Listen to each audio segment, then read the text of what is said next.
Hello guys, welcome back to my channel. আমি প্রিয়াঙ্কা চলে এসেছি আবার একটা নিউ ব্লগ নিয়ে। আশা করি তোমরা সবাই খুব ভালো আছো, আমিও খুব ভালো আছি। আজকে আমরা যাব হচ্ছে মায়াপুর নবদ্বীপ। এখন বাজে সকাল 5টা, ঘুম থেকে উঠে গেছি, এখনও রেডি হব। রেডি হয়ে আমরা বেরোবো। আর আমাদের সাথে অনেকেই আছে, যেহেতু আমরা 14-15 জন মতো যাচ্ছি। আর এখানে ভাই ঠাই সবাই, মানে ভাই আছে, পিসির ছেলেরা আছে, পিসিরা আছে, বৌদিরা আছে, সবাই মিলে আজকে আমরা যাচ্ছি মায়াপুর নবদ্বীপ। আর সারাদিন কী করব না করব, যেহেতু আমরা একদিন থাকবো, পুরো দুদিন কি করব না করব সমস্ত কিছু তোমাদের সঙ্গে শেয়ার করব। চলো রেডি হয়ে আসি। আর এখানে ফাইনালি মা রেডি হয়ে গেছে, রেডি হয়ে বেরিয়ে গেছে ব্যাগ ট্যাগ নিয়ে। এরপরে আমরা চলে এসেছি প্ল্যাটফর্মে এসেই এই যে সামনে দেখতে পাচ্ছে ভাইটাই সবাই, ওরাও সব চলে এসেছে। আর এদিকে ট্রেন ঢুকে গেছে। তারপরে যেহেতু আমরা ব্রিজটা পার হয়ে ওদিকে যাব, আর হচ্ছে এখানে সব ভাইরা এই যে সমস্ত ওখানে ওরাও এসে দাঁড়িয়ে রয়েছে অনেকক্ষণ ধরে। এবার আমরা ফাইনালি এখানে চা খেয়ে নেবে সবাই, যেহেতু সকালে বেরিয়েছে, বাড়ি থেকে কিছু খেয়ে বেরোয়নি। তারপরে এবং চা খেতে খেতে যেহেতু ট্রেন ঢুকে গেছে, তারপরে ফাইনালি ট্রেনটা ঢুকে যাওয়ার পরেই আমরা ট্রেনে উঠে গেছি। ফাইনালি আমরা চলে এসেছি। এখন হচ্ছে হুলোর ঘাট মানে পার হতে হবে। আর হচ্ছে কারোর কোনো দেখা নেই, আমরা দুজন আগে যাচ্ছি, সবাই পিছনে পড়ে রয়েছে। কি কিনছিস? ঠিকঠাক কেমন ভালো লাগছে।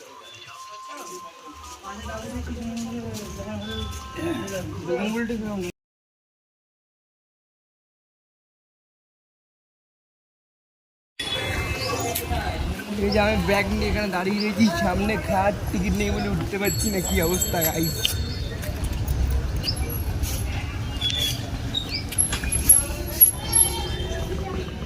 আর তুই এখানে একা কি করছিস? হ্যাঁ কি করবো, সব নৌকা করে সবাই চলে যাচ্ছে, আমাকে কেউ তুললো না, তাই দাঁড়িয়ে রয়েছি। আর তোর হাতে কোমর এত ব্যাগ কেন? ব্যাগ দিয়ে দাঁড় করে রেখে চলে গেল, বললে তো যেতে হবে না। তুই ব্যাগের মধ্যে কি আছে? পারে নেবে, ঠিক আছে। তুমি যে বলেন দেখ, এমনি গরম পড়েছে, হ্যাঁ 2 রকম দিয়ে আমি ঘাস খাবো, শোনো না, এমনি যা গরম পড়েছে, ব্যাগগুলো নিয়ে চলে যায়, আমি সাঁতার কেটে চলে যাই।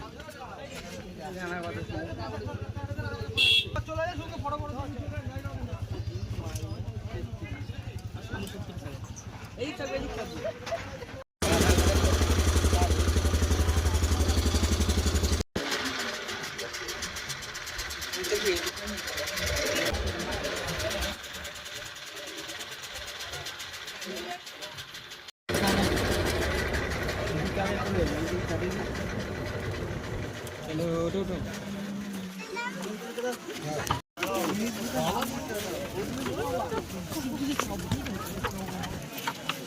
মা কোথায়? ফাইনালি আমরা ঘাট পার করে এখানে মায়াপুরে পৌঁছে গেছি। এখানে দেখতেই পাচ্ছে ভাই এখানে তিলক কেটে নিচ্ছে। আর এখানে টোটো করে এখন মায়াপুরে হোটেলে পৌঁছে যাব। এটা একটা মঠ না?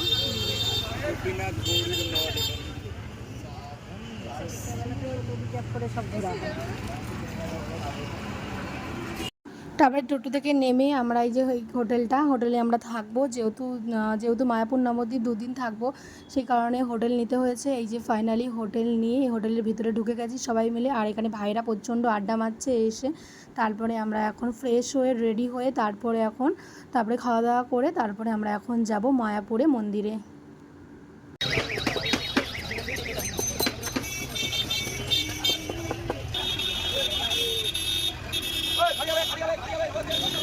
ফাইনালি মন্দিরে চলে এসেছি। আর এখন মন্দিরটা খুব সুন্দর লাগছে। আর খুব যেহেতু দুপুরবেলা খুব গরমও লাগছে। আর ভেতরে চলে এসেছি, ভেতরে চলে এসে এবারে আর যেহেতু দুপুরবেলা খাওয়া দাওয়া কিছু করিনি। আর এখানে কুপন কাটা হবে, কুপন কেটে ভেতরে খাওয়ার জন্য।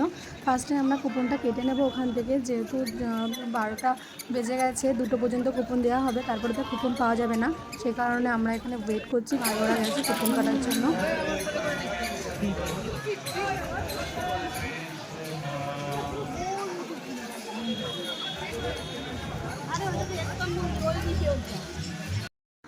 এখানে জগন্নাথ, বলরাম, সুভদ্রাকে সুন্দর করে সাজানো হয়েছে, সাজিয়ে বাইরে রাখা হয়েছে, বেশ দেখতে খুব সুন্দর লাগছে। আর এখানে আমরা ভেতরে ঢুকে গেছি, যেহেতু কুপনের লাইন পড়েছে, এত পরিমাণে লাইন পড়েছে, মানে এখন বাজে 1:30।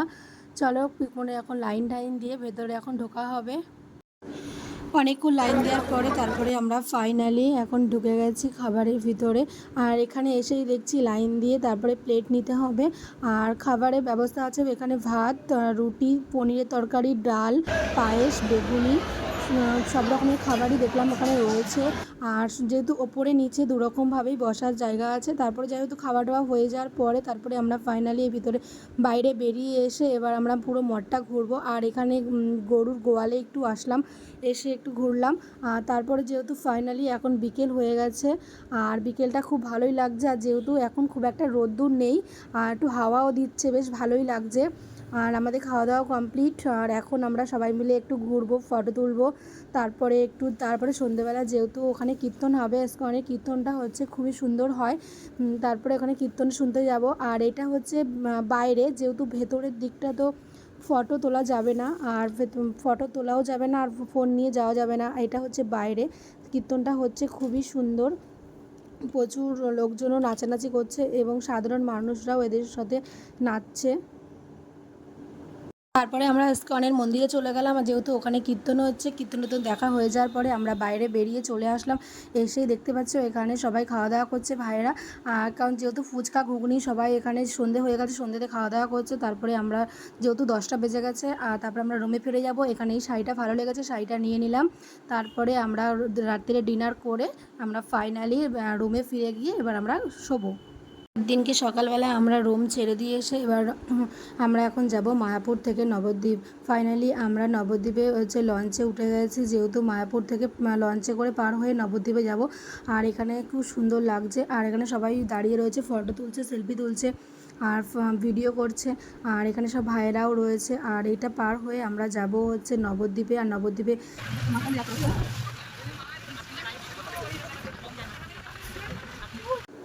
ফাইনালি আমরা নবদ্বীপে চলে এসেছি। এসে এখানে আমরা টোটো করব, যেহেতু টোটো করে সমস্ত মন্দিরে যাব।